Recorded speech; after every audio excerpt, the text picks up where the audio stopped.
I think it's very safe to say at this point that 2023 was the absolute worst year for the Walt Disney Company for several reasons out there. The biggest one of all is the fact that they had a lot of flops in that year, and it so happened to land on their 100th year anniversary. They had a lot of people and organizations calling them out, people like Elon Musk or South Park Studios, The Daily Wire, and among others, even a lot of radio talk show hosts calling out Bob Iger, the Disney CEO, for what he's really all about, and that is the ongoing messaging and the ongoing drama happening behind closed doors between many different divisions associated with the Disney company. This is Mike Zero. Subscribe if you're new and like this video to see future updates. You can also follow me at Mike01. I thank you also very much for the great and kind support. Now, we all know that Whoopi Goldberg is one of the most controversial TV show hosts on live television, specifically on ABC's The View.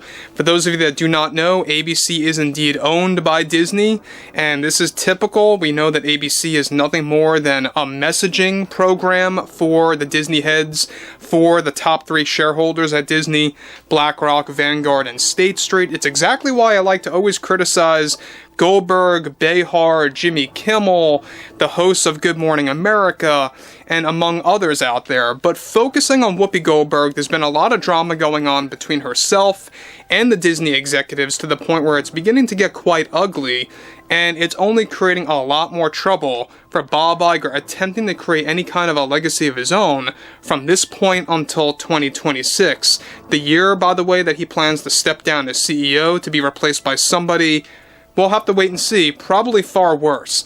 Now, focusing apart from all of this, with the Walt Disney Company going through various changes and alterations for multiple divisions, one monumental development going on currently involves more to do with Goldberg of The View, and why she is having an ongoing battle with the Disney studio heads after they made a last-minute decision as they begin to right-size their projects and the company as a whole. Now, just recently, Iger, the executives and the board, recently fired and removed Goldberg from a major Pixar project that many may find to be surprising.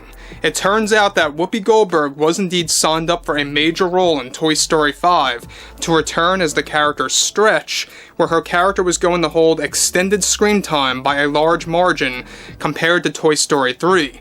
Now, Goldberg agreed to a contract deal of $7 million to play the character to do voiceover work yet again for the 2026 film. Now, just recently, as both ABC ratings are beginning to tank along with Disney stock becoming erratic over the past 10 months, Bob Iger and the board decided to let go of Whoopi Goldberg for also being very difficult and demanding about a higher payout range in her contract, which she was demanding her pay to return as Stretch in Toy Story 5 to be bumped up to around, get this, $10 million instead. Now, this back-and-forth argument led to a series of argumentative conversations that led to Whoopi Goldberg losing out on millions of dollars for Toy Story 5, and that Stretch, voiced by Goldberg, will now officially no longer be happening. Now, the plan by Iger is to begin, of course, this epic return of many characters from the past 4 films in different unique ways, and Goldberg was planned to become a major character apart from playing Stretch. Shockingly, she was signed up to play another new mysterious character codenamed Rad, though the design of the character is completely unknown.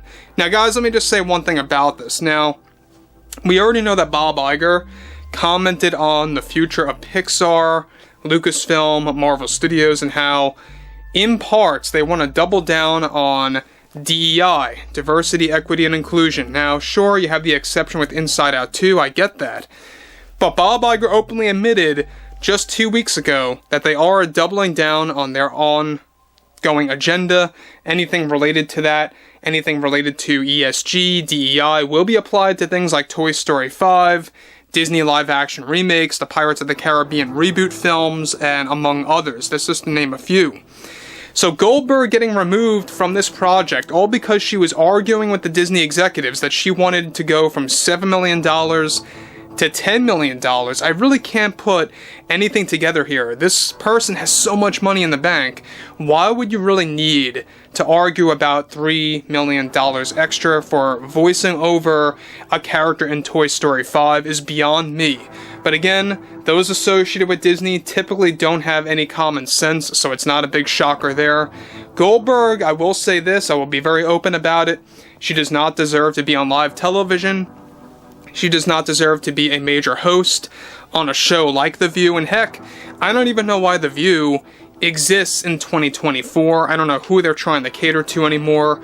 You know, more and more people are beginning to wake up about what The View is all about. It is nothing more, like I said before, a messaging program from the Disney executives about their ongoing agenda with DEI, ESG, and everything that a lot of people are beginning to just shift away from, and rightfully so. Now, apart from this is where things begin to escalate further, is that in addition to all of this drama, this comes just months after Joy Behar was given the boot for voicing a character in Toy Story 5, after many arguments behind the scenes happened. Goldberg is already demanding Disney to reverse the decision right away, or else she is willing to make a series of ultimatums in regards to her presence on The View, which could allude to why she has been acting very strange lately on set, live on television. To make matters worse for Goldberg's sake is that Iger is also looking to provide the character's voiceover to another voiceover actor instead of Goldberg that will sound familiar to her.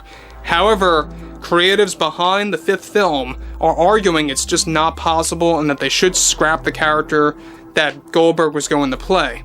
Now, in light of all of this, Goldberg lost out on $7 million, all because she demanded an extra $3 million, and this began to escalate to an unnecessary length between herself and the Disney executives.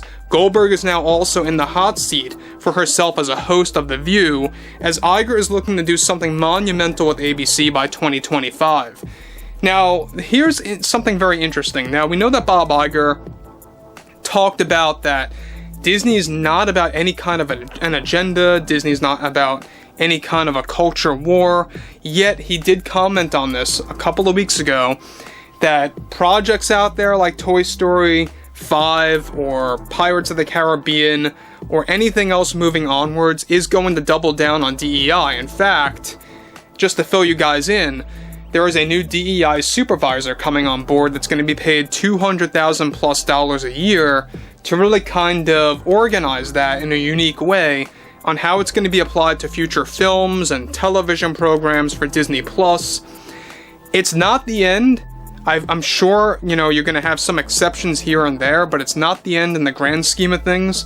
Disney will continue on with their typical messaging, their typical agenda, and it's seemingly not going to stop anytime soon. So overall, I think that Goldberg really put herself in this position. She was asking for it. I don't know why, like I said before, I don't know why you would be asking for $3 extra million and making such a fuss out of that and creating a lot of noise and issues behind the scenes for other cast members associated with this actual project. Look, we know that Toy Story 5 is being focused on as a competitor against DreamWorks in 2026 with Shrek 5, by the way. So you have two fifth movies coming out, ironically. I know, it's very odd. You got DreamWorks Shrek 5, and you got Disney's Pixar Toy Story 5 in 2026. Overall, I would like to hear what you all have to say about this below in the comments, and if you guys did enjoy the content for today, make sure to drop a thumbs up on this video to support the channel, and I will catch you guys later.